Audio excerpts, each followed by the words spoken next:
ఇప్పుడిప్పుడే పరిస్థితులు దారికొస్తున్నాయి అని చెప్పచ్చు. ఏంటయ్యా అంటే అమెరికాలో మొన్న H1B వీసాలు అనౌన్స్మెంట్ చేయగానే ఎగ్జిక్యూటివ్ ఆర్డర్ మీద సంతకం పెట్టగానే $1,00,000 అమెరికా నుంచి ఫ్లైట్లో బయలుదేరి సొంత ఊళ్ళకి బయలుదేరినోళ్ళు అకస్మాత్తుగా ఫ్లైట్ని ఆపిచ్చి మరీ దిగిపోయారు. ఎందుకంటే మళ్ళీ వస్తే $1,00,000 కట్టాల్సి వస్తుందేమో అని చెప్పేసి. అదే సందర్భంలో తమ భవిష్యత్తు ఏంటని భయపడిపోయి దిగిపోయినటువంటి వాళ్ళు ఉన్నారు.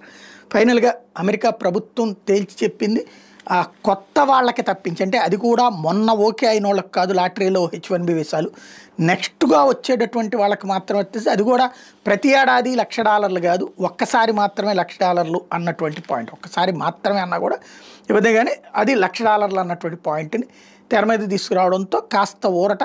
వాస్తవంగా మొన్న అయితే కనుక అన్ని కంపెనీలు, ప్రధానమైనటువంటి కార్పొరేట్ కంపెనీలన్నీ కూడా భయపడిపోయి అందరికీ వాళ్ళందరికీ మెయిల్స్ ఇచ్చిన, ప్రపంచవ్యాప్తంగా ఉన్న H1B వీసా తీసుకుని సొంత ఊళ్ళకి వెళ్ళిన వాళ్ళు, ఎంటర్టైన్మెంట్ కోసం ఇతర దేశాలకు వెళ్ళినటువంటి వాళ్ళందరినీ తక్షణం వెనక్కి వచ్చేయమని, దాంతో ఫ్లైట్లన్నీ నిండిపోయినాయి. అదే సందర్భంలో అమెరికా నుంచి భారతదేశానికి వచ్చేటటువంటి ఫ్లైట్లు ఖాళీ అయిపోయినాయి, టికెట్లు క్యాన్సిల్ చేసేసుకున్నటువంటి పరిస్థితి.